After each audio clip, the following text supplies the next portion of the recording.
할렐루야. 성경 암송하심으로 새벽 기도회를 시작하겠습니다. 너희는 사도들과 선지자들의 터 위에 세우심을 입은 자라. 그리스도 예수께서 친히 모퉁이 돌이 되셨느니라.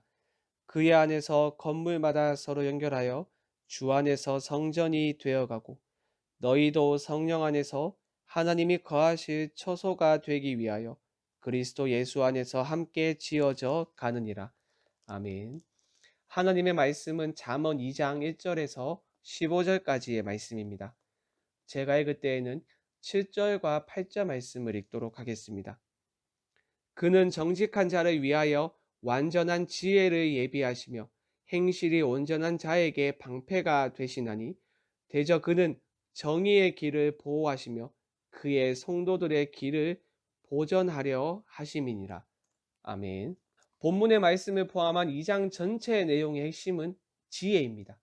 지혜가 왜 중요하냐 하면 지혜의 귀를 기울이며 적극적으로 지혜를 추구할 때 여호와 경외를 깨닫고 악한 사람들을 멀리하게 되기 때문입니다. 우리가 읽진 않았지만 1절로 4절 말씀을 보시면 부모가 아들에게 지혜의 중요성을 강조하고 있습니다. 그런데 그 방법이 독특합니다. 우리는 무엇인가 중요한 것을 자손들에게 말할 때 어떻게 말합니까? 다소 강압적으로 말을 하는 경향이 있죠. 지혜는 우리 인생에 있어서 굉장히 중요한 것이니 다른 것들은 다 제쳐두고 열렬히 지혜를 추구해라 라는 식으로 말입니다. 그런데 본문의 부모는 강압적으로 명령형으로 지혜의 중요성을 강조하지 않습니다. 만약 무엇을 하면이라는 조건문으로 지혜의 중요성을 강조합니다.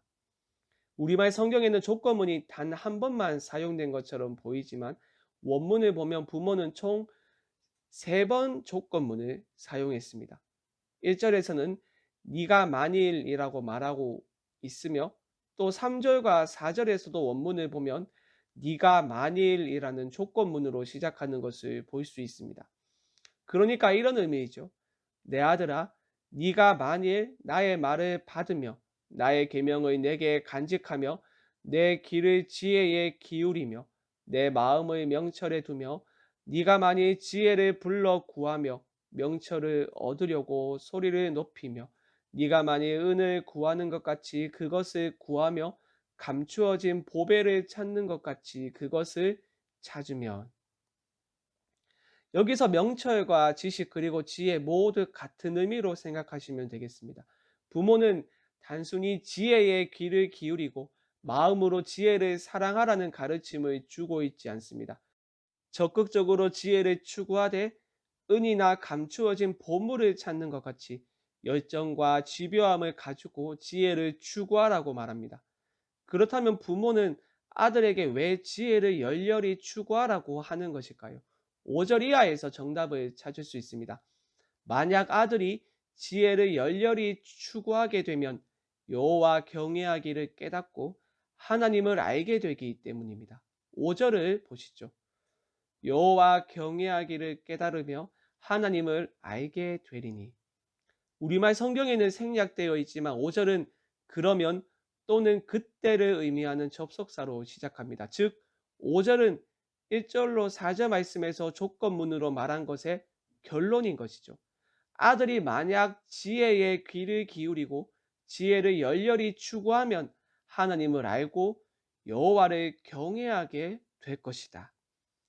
지혜가 여호와 경외 그리고 하나님을 아는 지식과 밀접한 관련이 있음을 알 수 있습니다. 그렇다면 지혜를 추구할 때 왜 여호와를 경외하고 하나님을 알게 되는 것일까요? 6절 말씀에서 그 답을 알 수 있는데요.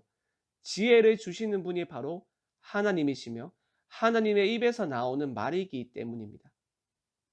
우리말은 대저라고 시작하지만 원문은 왜냐하면입니다. 왜냐하면 여호와는 지혜를 주시며 지식과 명철을 그 입에서 내시기 때문이다. 결국 지혜의 근원이 하나님이시기 때문에 지혜를 추구하면 하나님을 경외하고 알게 된다고 말하는 것입니다. 우리는 여기서 역설을 볼 수 있습니다. 아들은 지혜를 열렬히 추구해야 하지만 그것은 하나님이 주셔야 소유할 수 있는 선물입니다. 즉, 주도권이 하나님께 있습니다. 그렇다고 아들에게 지혜를 추구해야 하는 책임이 없는 것은 아닙니다.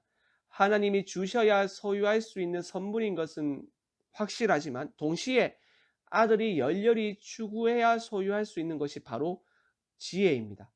그렇다면 이 지혜가 무엇일까요? 6절을 다시 보시면 지식과 명철이 여호와의 입에서 나오는 것으로 정의를 하죠. 또 1절을 다시 보시면 지혜를 아버지의 말이라고 정의하고 또 아버지의 말을 계명이라고 말합니다. 이런 의미들을 종합했을 때 지혜는 무엇이겠습니까? 바로 하나님의 말씀입니다. 우리가 성경 전체를 봤을 때요, 계명이라는 단어는 압도적으로 하나님의 율법과 관련되어 있음을 볼 수 있으며 때로는 성경 전체의 가르침을 나타낼 때 계명이라는 단어가 사용되었음을 볼 수 있습니다. 결국 아들이 해야 하는 것은 무엇입니까?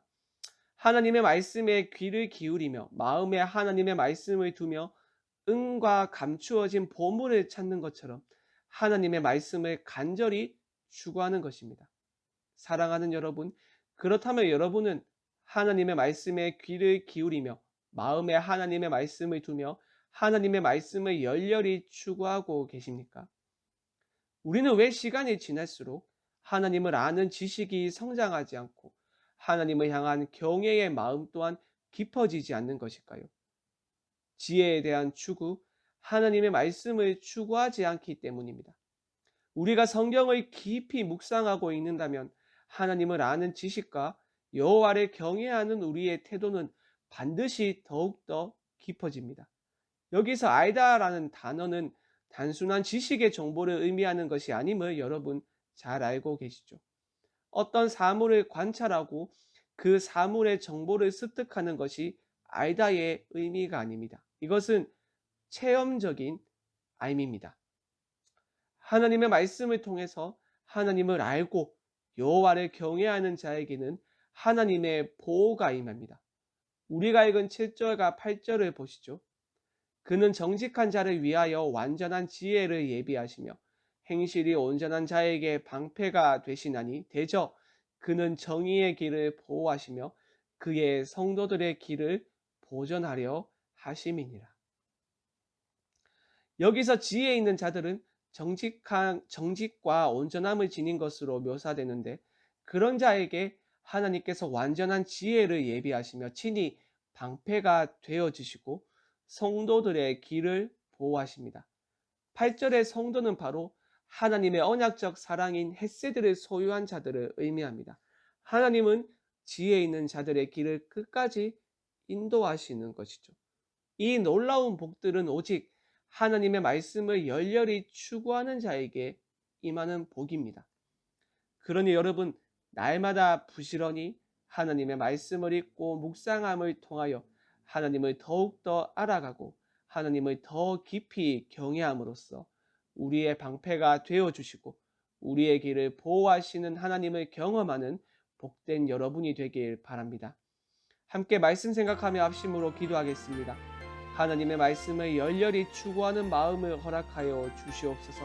하나님의 말씀을 통하여 지혜를 얻음으로써 하나님을 더욱더 알아가며 하나님을 더욱더 경외하는 저희가 되게 하여 주시옵소서.